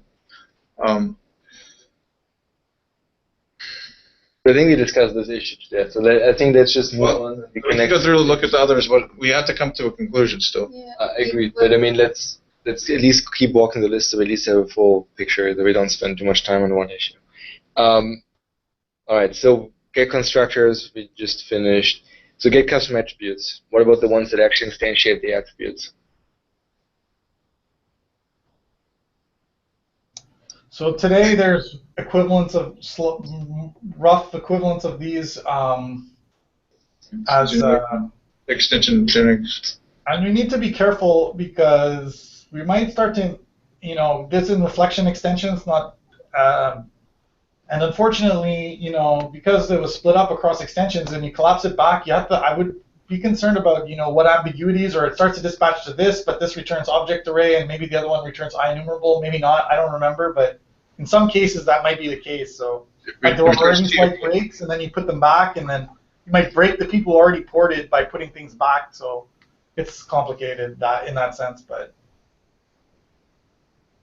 So I guess that brings up the other question of, do we care about people porting to this surface area or having support to this without having the extensions? I think that's why we created extensions. And we have many libraries that we say for porting existing code, you have to use these libraries. We should even create a meta package. All right, so For porting meta package, so you don't have to like add standard library and then bunch of other DLLs that you don't know. There should be like meta package for I'm porting code. Well, the problem, but that's the problem, right? I mean, in theory, that sounds like a great idea. In practice, the problem they're running into is that many things we just can't make. that's right. Yeah. So if we cannot, we should discuss them. There are things, for example, like we should make a stake that says I can do this same functionality in an efficient manner without having the extensions. Forgetting about porting existing code, even if I'm willing to rewrite the code against the reflection contract, can I get this information? Today, I'm not sure why we would even like say without using this extension. Why not use extension? well, you're saying the extensions are for porting code. Yes. That means if I don't want to port, I want to write the code against the pure system reflection contract, the standard library. I should be able to get the same functionality. Okay. Somehow. Okay. Today you You're cannot. basically saying we need to have a way to implement the extension. Yes. Not even. No. Today, like we ask people to basically use the new APIs that says do link over declared members and declared types, flatten the hierarchy yourself, find the members. That is not an acceptable answer. We need to have a better answer in the core reflection APIs. Why? Because it's way more efficient in the core, and this is kind of like the bugs. It's functionality that is actually hard to implement yourself. No. Nobody's saying about implementing yourself. You use the extension method. But you're saying the extension is only for porting code. I'm saying we need to. If that's the goal of the extension, I think I understand. Yes. If there is a current scenario, not like we tell people not to use a binder and Yes. add some dummy. Yes. Okay. Fine. those need to be supported in the core reflection contract. I agree. If it's basically, I would describe it. If it's some API that we would like, or functionality that we are taking forward, we want it. It should be in the core. Yes, I agree. So that will mean that we'll have to be adding some of the overloads of these things to the core. But that is in conflict with the effort, like before my time, even though the split up, like reflection extensions, like type extensions, sure, that was all about porting. That was literally these methods as extension methods. But in the original factoring, there's reflection extensions for these runtime scenarios are pushed over. So like I'm looking at it right now. There's get custom attributes. Returns IEnumerable of attribute, right? So now what's going to happen if you add these back, taking object array, then this one's going to be preferred, and then code that expects that that's implicitly convertible. So people already said, oh, now I get IEnumerable of attribute are going to be broken. So I agree. You will be duplicating, like you have to decide, is reflection extensions also? Yeah, like, I think that's a good. You need to go and look through all the API that are in there. And you're going to end up with conflicts, but this is kind of what I was getting at earlier with, what happens when you try to tidy existing things up and then backpedal, you actually end up even worse than you started because now you have both. Yeah. And I think we can actually debate about whether or not system runtime extensions itself is actually part of the standard library.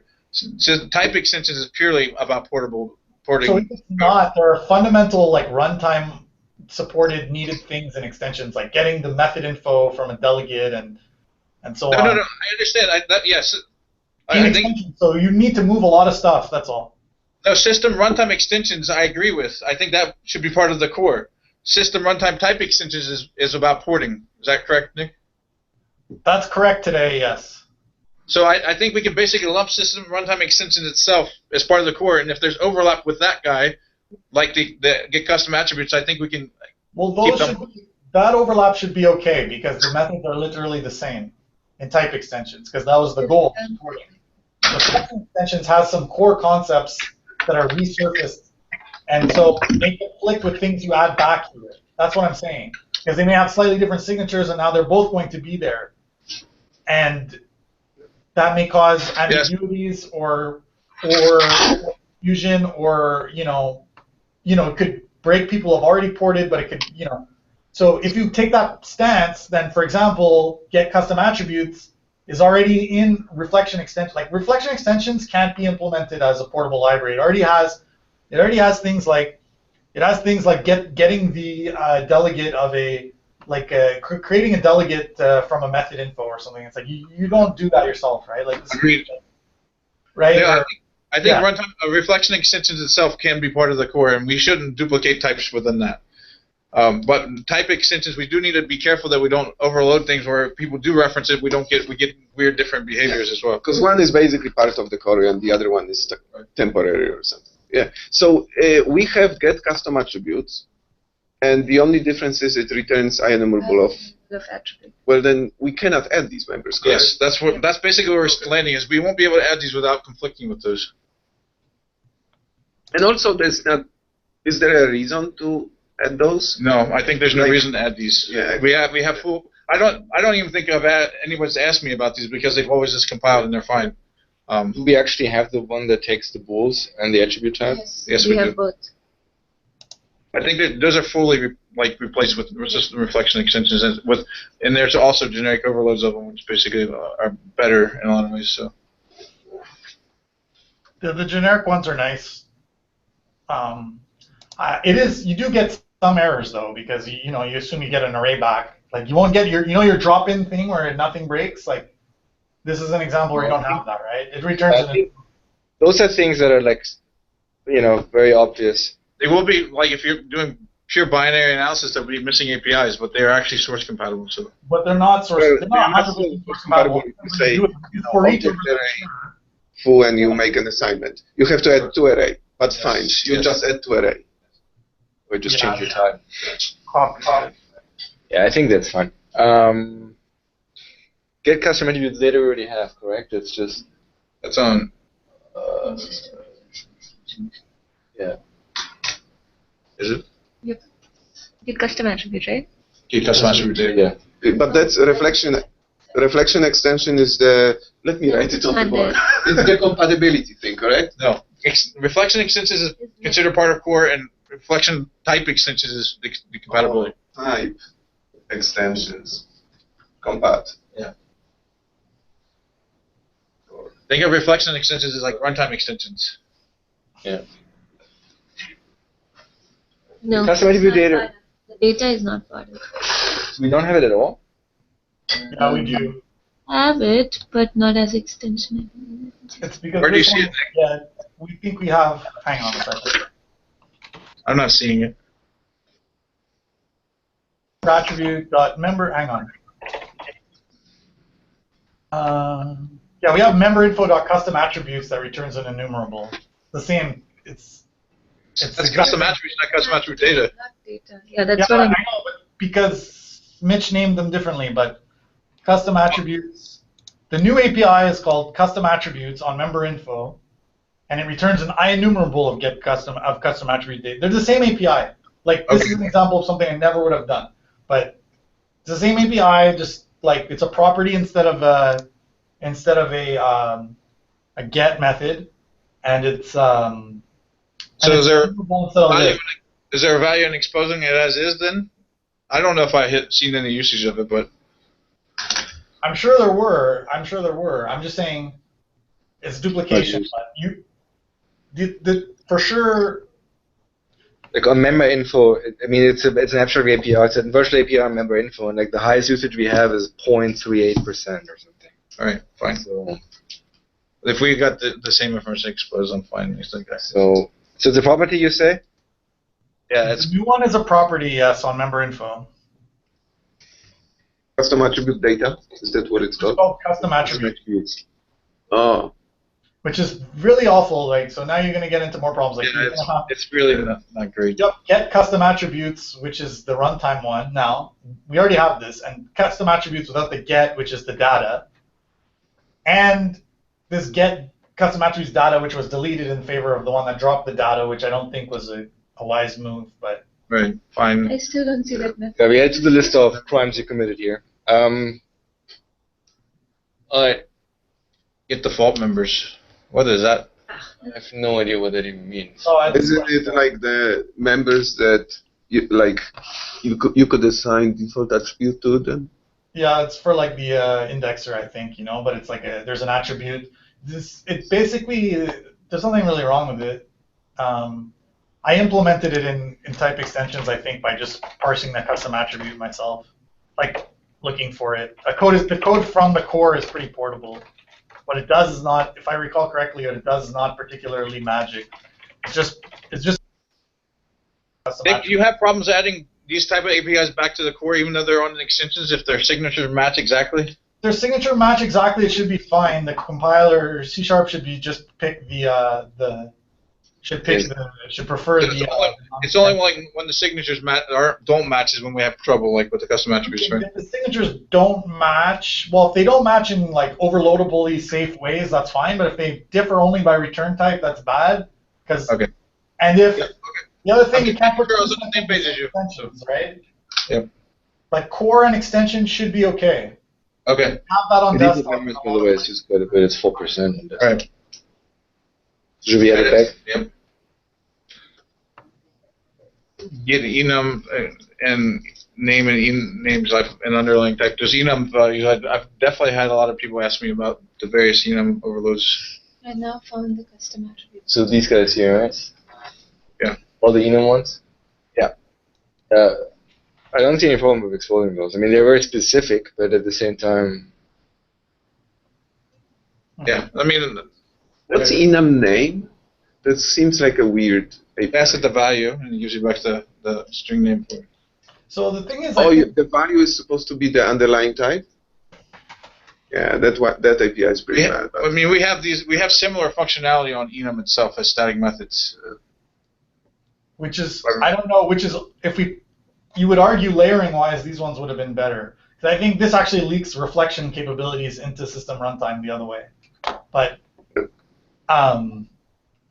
because, Yes, you know, we've had to deal with that when we implemented .NET Native, so.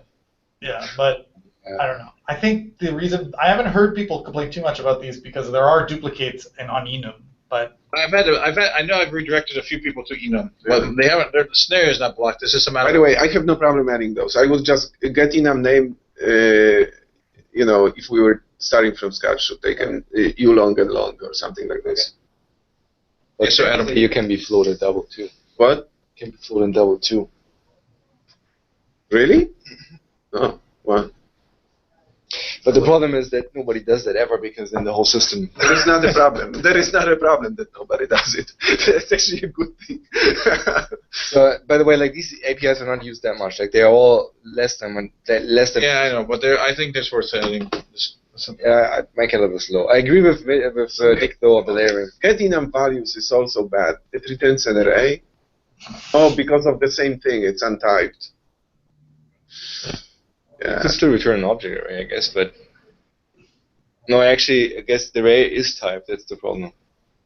I You don't get a know. U-short array, so they can give you back an object array because then everything will be boxed.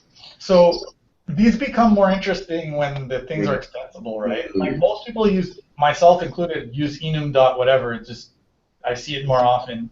But those are static methods. But if you want to represent a type system where you're saying, oh, I'm an enum, and now you need to be virtual, right? You need to say, all right, my enum I just synthesized in my virtual. I'm overriding it. That's why they have to be here too, right?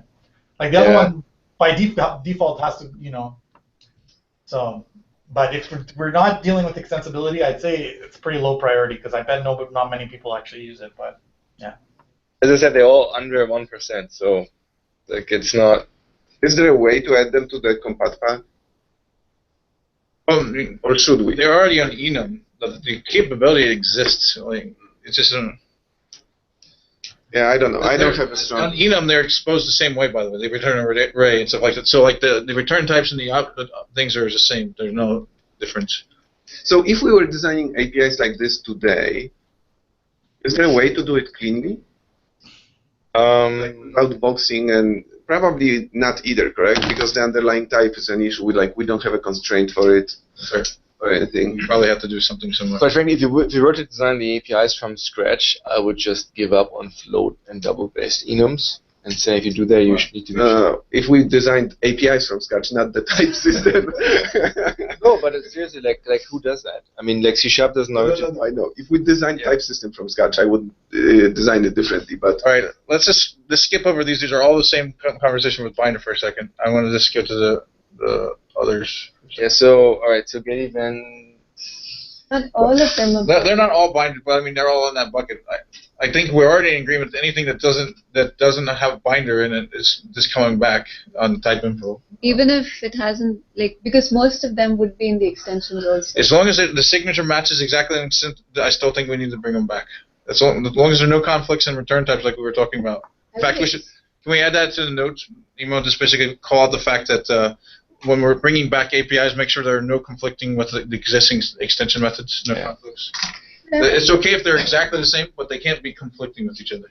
So we should quickly go over the list and see that. I mean, all the ones that take Binder are on our list of things we need to reconcile. Right? All the ones that don't take Binder, I think should be fine. Correct? Is there anything else here that we disagreeing on?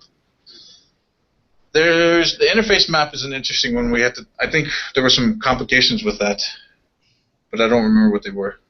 Yeah, that's a gap. That one, there's a replacement for it, I think, in reflection extensions, though. But I don't know. Personally, I wish we didn't even have reflection extensions. I wish everything was just. Yes, I know. reflection extension. That is part It's of the the core part. Or yes, I agree. Base map, right? And extensions, which basically does this. So I mean, adding everything back here is going to open the door back up to. It should fix a lot of things actually with respect to extensibility. That's the thing to think about. A lot of these things are virtual, right? So there's all these extension methods, there's static methods like hanging around. But if you really want to get to a place where I can write a portable library that can extend reflection, by putting the virtuals back is actually I know that wasn't the goal of this meeting, but it is something to consider that if you don't exclude virtuals, you actually can fix a lot of the problems that we would have. Not all of them. There's some identity issues and stuff, but a lot of them would be helped by the fact that it's more complicated to extend, but at least you can extend it because there aren't these magic, static methods that you can't intercept, etc. agreed. That would be a problem with the get custom attributes as well, by the way, which is virtual. That's true. Unfortunately, a lot of the people who want to extend this want to add custom attributes. That's a good point. Actually, we have virtual custom attribute data at least, right? So we could do the instantiation. Actually, doesn't really need to be virtual. Like the data is what you need to virtualize, right? You say, oh, here's my attributes, and you give the data. The code that actually enumerates the data and creates objects could be shared. It could be sealed off. It's not devastating. Okay. The data is the one that needs to be virtual because you need to say oh yeah, I'm a type and I have these attributes, right? But the thing that actually creates objects doesn't have to be virtual. As long as our extensions actually use the data to produce the custom attribute ones, that's fine. Right. They definitely do on .NET Native. Okay. All right. Nothing else in there. For the conflicts, we wanted system reflection extensions to not conflict with system reflection, right? We don't care about the type extensions. We shouldn't add anything to the core contract that's going to be in conflict with return types from the extensions. From the reflection extensions or reflection type extensions? Both. Let's try and keep them clean with both if we can. We should call them out. Obviously, extensions will be more critical than other, but we should make sure we look at both. Why some APIs like get nested type? Why is it even removed? We wanted to They're have all- very limited surface Emo, area. I mean, sorry, Emo, but Mitch went through this and removed all the ones that were get things. We replaced them with declared things and we removed all policy. Get nested type doesn't have policy. That's why I'm asking specifically. We about made this. them all line up to, and we had declared nested types as one of the replacements. So everything was switched to property. Pretty sure get nested type does, because I'm pretty sure it walks the hierarchy. No. I don't think so. You have to have nested types in the type. There's no overriding of nested types. Well, not overriding, but I mean, I think if you ask for nested type on a derived type, I'm pretty sure this API will actually find it on the base type too. Yeah, it probably does have a little bit more. Really? You can I instantiate think it actually by doesn't, calling it but by you the could argue name that of it should. your subtype. Pretty sure you can, sure. Really? Wow. I don't know. But I wouldn't be surprised if there's some slight differences there. I mean, the other question is, what about the? So all the get property So what about the get type ones that actually take the resolver and all of that? We already exposed a couple of the get type ones already. And I don't think we need to expose the resolver ones. That's just my take on it right now. But resolver is just a delegate that we pass in, correct? Yeah, but it's a matter of implementing that in the different binding policies. It's the tricky part. But it's user code that No. has to implement it. We have to implement using that. Yeah, we just call it. Right? No, we have to. Our binder has to go through and be able to filter based on that delegate. Today we don't have such a mechanism and at least on a native binding. That's not a filter. You basically pass in the assembly name that you're looking for, and the function has to return you the assembly. It does the loading.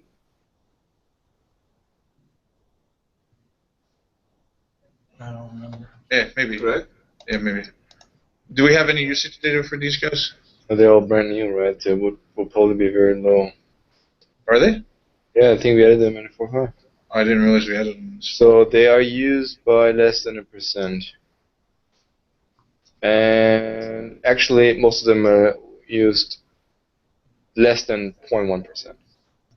What's the other arguments on it? Make sure there's no violations. No, they're just longer. They take more and more shit. I'm just making sure there's no So there's like problems. type resolver, thrown error, and ignore case. Yeah, okay. I mean, from the signatures, I don't have a concern with it. Yeah, if it's what basically, if I understand the API correctly, it's just user code. If we have to implement something that now takes the delegate and does something complicated with it, maybe. But I think it's basically the user provides you a loader, and this thing just, it's like literally has no policy. It's like But you What just actually value do we add? parse the name is basically, and you call back these things.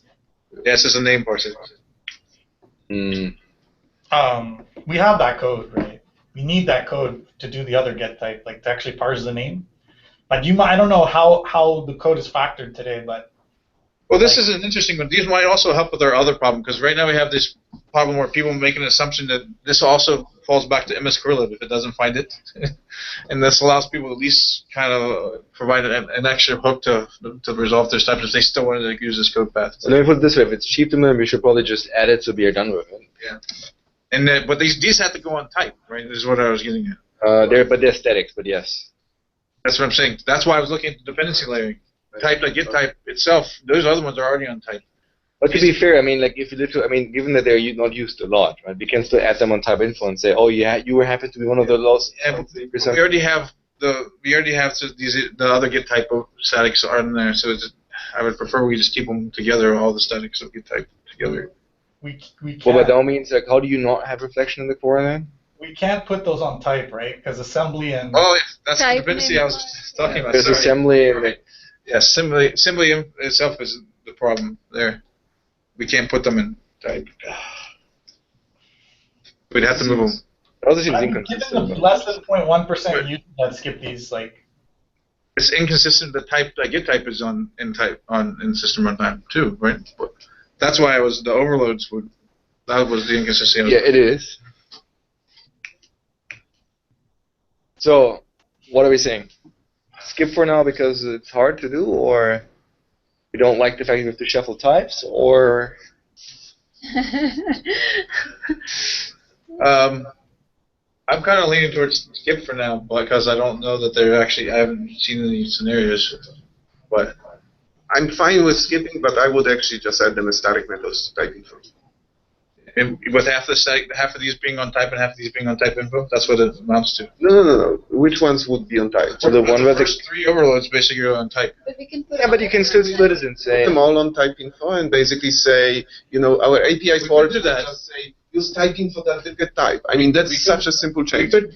I mean, we can keep the ones that are on type there. To be fair though, I think that's still consistent with your guidance, by the way, because you say if you're missing a reflection API, insert get type info. That doesn't help you here with static. No, I'm saying if it's an instance, if it's a static type, well, you just. I gotta caution. I gotta really. It's fine. I really think we should avoid doing all these duplications of API. There's enough duplication. Like the extension, like some of them have goals, but then some of them is like these 3 bottom ones, like the 3 top ones are super common API. Like, right? It's pretty rare that you want to intercept this resolution. Usually you just want to get a type by name. Like maybe don't throw, maybe you don't want to. You can always invert the bottom ones too, which is you just go from the assembly and find the types if you already kind of know what the assembly. Yeah, is there basically, if we don't add those 3, is there a way to work around it? Assembly like get type will do the parsing of the name for you too. You just have to know what assembly the type is in.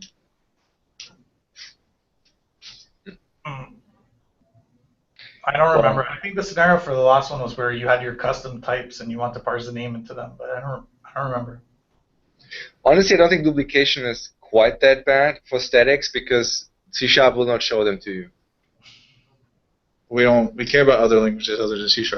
Well, I don't think we care that much for like esoteric languages, but I mean, I think if we want to have the goal and say we want to be honest about, we want to maintain the type split, then I think some duplication is unavoidable. Okay. Because I think reflection-heavy APIs have to be on type info. I mean, that's Did we put the other members that are already on type info? which others? Like the I forgot which ones we have there, but we have a few of them that are on type. Did we Like statics or? No, instance. I'm talking about. Sorry, like which APIs? All the name. Let me give you a. Because we shouldn't. Like isArray, I think, is one. I think anything you can tell by looking at the signature itself, I think we said is fine. Yeah, but it should also be on type info is what I'm getting at. Oh, you're saying whether we missed them on type info. Yeah, so it's like type.isArray is there. This type info.isArray should exist as well. That's true. Let me actually add a note on that one because that should be the, yeah. Yes, it is on both. All right. All APIs that are on type. I shouldn't say all, but say most of the APIs that are on type should also be on type.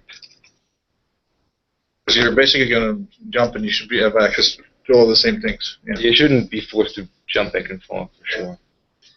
All right, so that seems fine. Then, so is it okay if I say we try to move them all on type info then? I think I can live with that.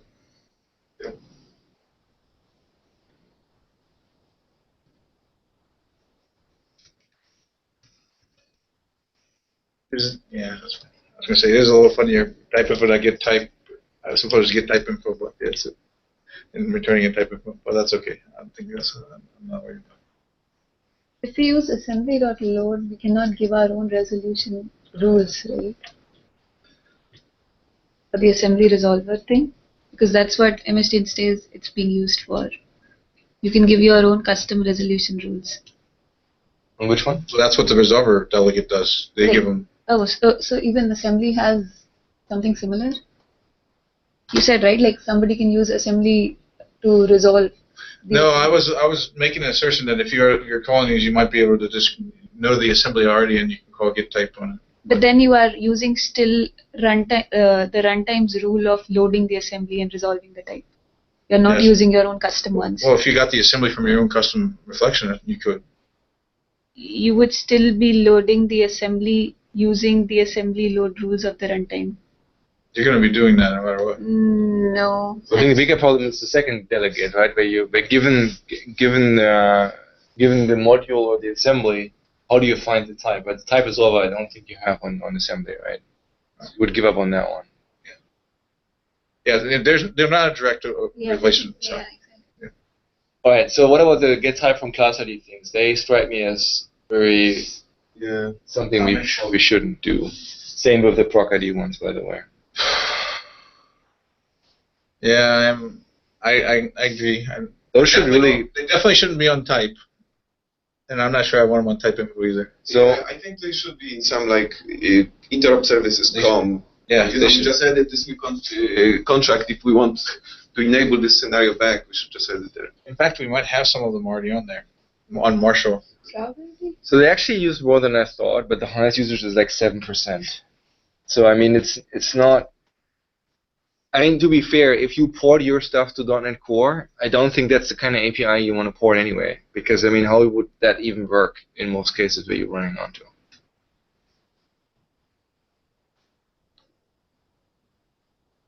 I think for CrossFit these are not awesome. So like, there's already Marshall API called get type from class ID. Okay. So I think they make more sense on marshalling. They take it. With and Yeah, that one takes a GUID. Well, we have the GUID one, we have Throne error, and we I don't know if they have all direct replacements, but I mean, at least some of them are there. And if they become interesting, they should be on Marshall as opposed to on yeah, type. I agree. especially the one that take a server. They should probably not be there. What's get type array? Out of curiosity, I have no problem with this API, but like I have no idea. Which one? Get type array. Takes object array args and returns the type array. It gives you the types of all the arcs. I assume that's. Oh yes, I see. You're right. Yeah, it basically just walks the args and It's called get type. It gives you a type array back. And it adds the fact that it for null it returns null, or it returns object. That's a fishy API. Okay. Um, We may consider adding it. No, if one of the arguments is null, there's argument null exception. it's less than 0.1% usage. So we may want to add it to the compat pack. For less than 0.1% usage, I wouldn't even. Compat pack, we should, like if we can, this can be implemented in 10 lines of code. It's implemented in line right here. It's not even calling a VM or anything. How many lines of code? Probably about 10. Yeah, see, my guess was right. What's the static API? So how are you? It's for, Oh, it's a static. Yeah. Well, you can't put it in a compat pack, but. We can't. 1, 2, 3, 4, 5, 6, It doesn't 7, need to move. 8, It only 9, calls get type. It can be on 11. If you consider brackets. can we just say not exposed for now then? type. Like that doesn't seem like shouldn't. It doesn't need to move. It can be on type. There's nothing in there that uses reflection besides get type, which is on object. That's actually a fair point. If Yeah, it's it were complete- exposed, We could actually edit the type. We could implement it directly on type. But I have to say, like seriously, I mean that's like to save your like what for each loop and a null check. But that's what we're trying to achieve, right? Yeah, I know, but that's in, The usage here is not there on that thing. So. if it's used by 30% of apps, I will agree with you. The But next one less than that 0.1%. we skipped over is get type code, however, is used by more apps. Type code, we already have the type, right? We added type code back, but we didn't add it back on type. It's a static API, right? Isn't It's used a there's lot. like a member that gets your type code from type?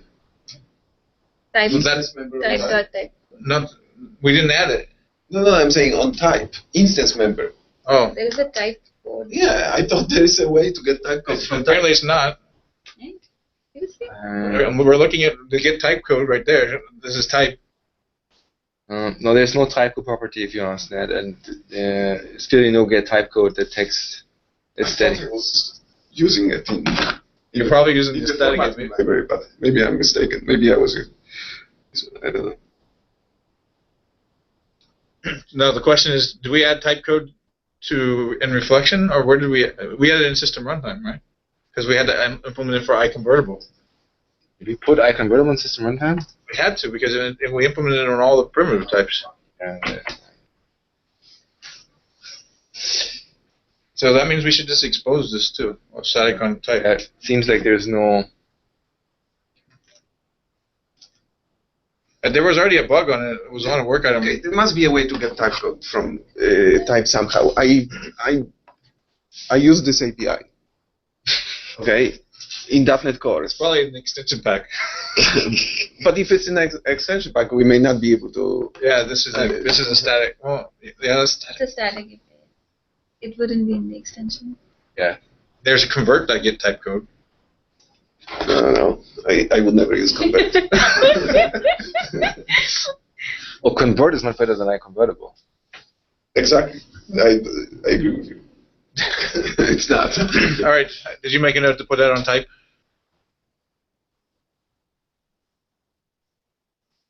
Should be exposed on type. That's so sad. That's fine. Right, shouldn't be exposed. We're at the 2-hour mark. Let's The proc ID ones, I think we're all in agreement already, right? So what about the get type handle from an object? Is it literally just doing get type and then calls get runtime handle on that guy?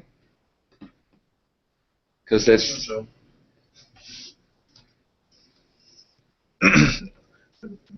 I don't have a problem with exposing it, but we should check and see.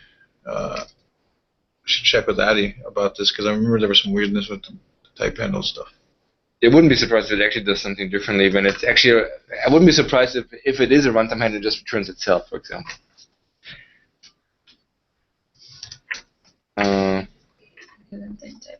Check with Addy. Shouldn't be so. Invoke member. Yeah. I don't think I've ever used that one. I'm pretty sure neither did I. But I've seen plenty of code who uses it. And let me qualify what plenty of code means. It is a ton, yeah. Unity uses like 44%. Desktop is 28%. Yeah. Which member? It's not 44%? showing up on the other spreadsheet I looked at. Member. Oh, involve member, yeah. But it's got the binder problem. So It does.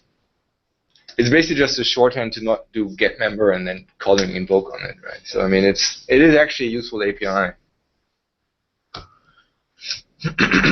I see. It's the same as It's finding a iDispatch. member and calling dispatch. yeah, it's iDispatch. Which again, that means we can implement it, correct? And as an extension pack. To the same extent, you can do it with all the binders, but yes. You'll have to also expose binder then. Yeah. Some implementation. No. In the only And the in extension pack, in the type extension, yes. So if you're ignoring all the perf issues, you could actually put binder at a higher level and call into the binder from the higher level, and use it. Because even when you port this thing, you have to have some notion of a binder. Like the Actually, we default could do that. one We could have system reflection.binder, right, and then put binder in it and make all the extension methods there. We could That do may that. not be terrible. Well, we already have type extensions which does that, right? I prefer not to put another Where one. is binder No, now? we could. Okay, we don't even have an empty tag. Yeah. Okay. Well, then you have somewhat, more flexibility. Yeah, the globalization thing wouldn't be a I problem. think we should decide at the very high level what we do with binder. Because if we basically say, no, binder is a legacy, it stays legacy, it's like some hacked up types, then we just add it to the compat pack. If we say binder is, we're taking it forward. You need a binder, you need the semantics, and we don't want to redesign it, then we just add it. Well, that's why I would have put in a separate contract, because then you can make the decision. I mean, we already made the decision that type extensions is legacy. Your idea is Binder, we basically can say, it may or may not be, right? The idea is basically along the lines of we don't need to then spend time deciding what we want to do. We just do it, and Well, I'm less concerned about the time we spend on it. I'm more concerned that we get it wrong. And then we have to keep all the other type extensions around just because we needed the binder. The other way around. I mean, that's... sounds Yeah, we got some more follow-up on the binder. But Right, so it's assignable from, is it already there? Yeah, it's already there, right? Yeah, well, oh really? Yes. Yeah, that has so much runtime policy that we couldn't get rid of that one. And its subclass is similar. But Yeah. All the other ones are fine, I suppose. with the exception of the is defined. Oh, maybe that might. As equivalent, do we want to add that back? What about is Marshall by ref input? We don't want that one. Well, all the input ones we don't need because they are just for extension. Protected members we're not bringing back right now. So, but is equivalent to? I don't think we want, right? No, we do What's want wrong with it? We do want it is equivalent to, Nick? Yeah, I thought we already had. Yeah, we did actually recently. You're right. Oh, okay. You need it if you want to write portable code that can compete with no PF. Yeah, so I think I'm okay with all the ones there that are public. What is defined? What does that do? It just checks whether the attribute is applied? Yes. That's the equivalent of get custom attributes, is basically the check. That one we don't want to have too. As long as it doesn't conflict with the overload, but I don't think it Same should. with this instance, I suppose. Yeah, instance of those.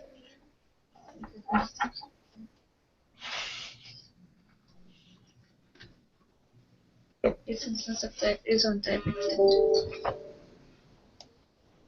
That's fine. What about the operators? Nick, you felt quite strongly about those, I suppose? Honestly, I think they should probably. There's a long thread I can forward. I think I forwarded it already, so we're out of time here. But I think that we might need them back for a bunch of the, especially if extensibility is on the radar, because that's basically where they come in from. If you want to, the argument is that if you only have like the runtime types, then mostly this regular equality is fine. But basically, what these guys try to do, they do it in some unfortunate caveats in the implementation, but they basically try to virtualize the operators through the virtual method. So yeah. So put them in the bucket of extensibility, reflection extensibility. So that means we don't add them for now. Yeah. We don't need to add any notion of reflection, only get type, that next static API. But I still don't understand why we would not add them, because basically they are like static members that call some other, that equals method. We have to put them on type info, so yes. So you lose the equality still on type, which is where a lot of the value came from. Now you have to they're only useful when you actually write your own derived types of custom, where you want to change them. No, they are useful if you get to IPinfos and you want to compare them, and you have already seen that. Because you're all coming from the runtime, so they're always going to be equivalent. It's not true for all the members, though. It's true for types, but not for... There were some threads where some people were broken by not having this operator on .NET Native, and I forget what the conclusion was. But well, the only thing I'm not opposed to them. Like, worst case, they do what's right for the current situation for comparing them. They're not bad. They won't break any. Okay. So the only thing I would say is if we don't add them now, I think we can never really add them in the future, because I don't think you can silently change the behavior of quality checks in the program. I think that would never fly. Right. So then the question, I'm okay with adding. Then the question to me is, do we add equivalent these operators on type and on type info, at least the ones for type? The member info ones only go on type info. I think we can add them both. Like type already has that equals method, correct? Unfortunately, dot equals and double equals do different things. What is the difference? Well, apparently there's I think Nick and David at some point looked into this. There are very subtle differences in how they compare. That's very unfortunate. They don't behave the same way. Wasn't it only for... They do. They mostly do. There's some weird corner cases with I'll dig up the thread, but they mostly do the same thing. It's roughly equivalent to just calling object.equals left right, roughly. Which I don't really know why it's not exactly that, to be honest with you. But it's in some cases, member info checks particular subtypes, and I had to trace through it, and you can find some corner cases, and I don't know why. I never figured out why the code. The basic thing is you want to dispatch, to the virtual equals, which you can already do. If you pass two objects to the static object.equals, it'll sort of do more or less the closest thing to that. So originally in Reflection these weren't there, then they were added, I think, I wasn't here, but I think we were doing metadata readers that were making their own types but didn't want to cache the types so aggressively. But you want it to be compatible with the code that did cache types, because you were port from Reflection to this metadata reader that has a reflection surface area, and you keep all your equals where they were, and it would work. But the implementation is convoluted, but on desktop. I think it could be simplified probably with no consequence to anything but. So the only thing I would corner say, cases. if we cannot have the semantics to be the same as that equals, then I kind of don't like it. I think it's like lets you shoot yourself in the foot if you basically equals does not equal to equals. Consider it 10 more times. So Which is argument for just keeping them out forever. And if you want Yeah. equals, That's already true now because equals is reference equality without them, right? Yeah, no, I understand. I'm just saying, basically adding them back and still having the problem of them not being same semantics as that equals is kind of.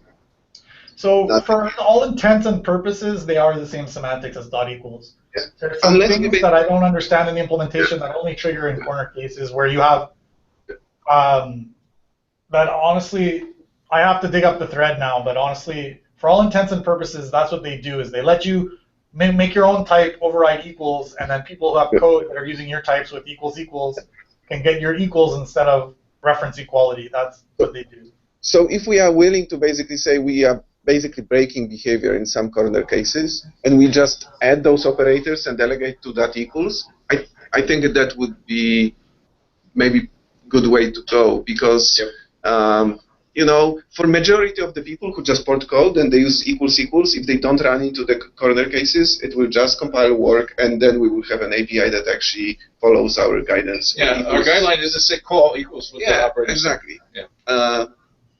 I'm okay with that too, by the way. So as an approach. one more I think API. it would actually solve some problems that we've had with some AppCompat on because there's issues where Project N doesn't like cache all members or whatever, and then some people have had to manually fix code by calling dot equals that they wouldn't have had to fix if we had done this. That's okay though. No, that's a good thing. Like, I mean, we would be, I think it's better to add them back. All right, let's add them back and make them always just call dot equals and be done with it. And we I did think you just want to say return object dot equals left dot comma right. So we're Because, gonna there's the null cases and there's the. Yeah, we'll handle this proper cases too. But I mean, All right, guys. I need No, to but I think object dot equals does what you want. okay. Awesome. The static Thank you. one.